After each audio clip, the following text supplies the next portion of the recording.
Hi hello नमस्कार. आपण पारू मालिका 15 जुलैच्या भागामध्ये काय झालं ते पाहणार आहोत.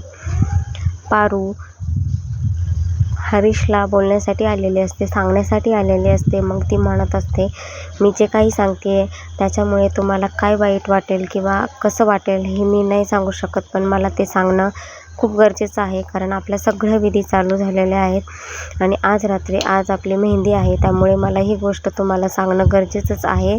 कारण नातं चालू व्हायच्या अगोदर ही गोष्ट सांगितली पाहिजे. प्रीतम आणि आदित्य लपून ऐकत असतात. आदित्यला ते अजिबात आवडत नाही की का चोरून ऐकायचं. तर प्रीतम म्हणत असतो, नाही ऐक ना, पारू किती रोमॅन्टिक आहे, मला वाटलं नव्हतं की पारू एवढी रोमॅन्टिक असेल म्हणून. मग आदित्य म्हणत असतो, नको ऐकायला, चल ना. मग शेवटी पारू सांगणार केवढं. माझ्या बाबतीत असं म्हणत असते की तेवढ्यात लगेच आदित्य बाहेर येतो आणि म्हणतो की सॉरी, आम्ही चुकून म्हणजे लपून ऐकत होतो, सॉरी. मग प्रीतम म्हणतो, काही नाही दादा, ऐकूयात ना थोडंसं, काही नाही होत. मग पारू काहीच बोलत नाही आणि मग ते तिथून सगळे निघून जातात. मिनीने म्हणत असते की वहिनीने ही शाल, मी किती डोळा होता माझा, पण मला शाल न देता त्या पारूला दिली, जिला काहीच किंमत नाही आहे अशा मुलीला दिली आहे. आणि मग दिशा म्हणत असते, थांब, माझ्या डोक्यात एक काहीतरी आलेलं आहे. मग ती जाते, मेहंदी घेऊन येते आणि ते शालीला लावते. आणि आता कसं घालून यायचं ते घालून ये असं म्हणत असते. आणि इथे सीन चेंज झालेला असतो. पारू रूममध्ये येते आणि रूममध्ये आल्यानंतर पाहते की ओढणीला म्हणजे ते शालीला सगळी मेहंदी लागलेली असते आणि ती खूप रडत बसते. मारुती येतो आणि मारुती म्हणतं, काय झालं पारू. मग ती पारू सांगते की असं असं झालं आहे. मग ते जातात, सावित्राला बोलवतात आणि सावित्रा म्हणते, ठीक आहे, मी पाहते काय करायचं ते. इकडे हे पण सगळे रेडी झालेले असतात मेहंदीसाठी. मग सगळेच खाली येतात, फक्त पारू आलेली नसते. अहिल्या म्हणते, थांबा मी घेऊन येते. मग अहिल्याला प्रीतम म्हणतो, थांबाही मी घेऊन येतो.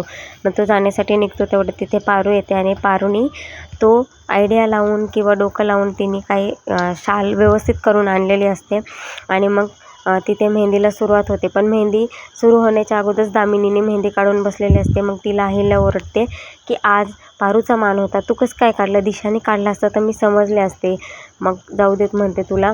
आणि मग पारूला तिथे बसवतात आणि ओवाळण्याचा मान मग अहिल्या घेत असते. पण अहिल्या तिकडे जाते आणि मारुतीला म्हणते की आज तूच आई आणि तूच वडील आहे, तू कधीच तिला आईची आठवण येऊ दिली नाही, त्यामुळे आज तूच आई आहेस, तर तूच जाऊन ओवाळायचं. मग तो ओवाळतो आणि मग इमोशनल होतं, थोडंसं बोलत असतो की आज चांगलं होत आहे आणि मला वाटलं नव्हतं की एवढं छान होईल, एवढा छान जोडा मिळेल, खूप छान दिसत आहे तुम्ही दोघेजण पण. आणि मग इकडून आदित्यही म्हटलं असतं की पारू सगळं विसरून आता नव्या चांगल्या लाईफला सुरुवात कर. आणि तर मी म्हटलेलं असतो की जोडा खूप छान दिसते, हरीश आणि पारू खूप छान दिसत आहेत. पण पारूच्या डोळ्यात पाणी आलेलं असतं, कारण सत्य तिला माहीत असतं ना, म्हणून. आणि मग मारुती ओवाळतो आणि ओवाळणी झाल्यानंतर इथेच एपिसोड संपतो. असंच नवीन अपडेटसाठी चॅनलला लाईक, शेअर आणि सबस्क्राईब करायला विसरू नका.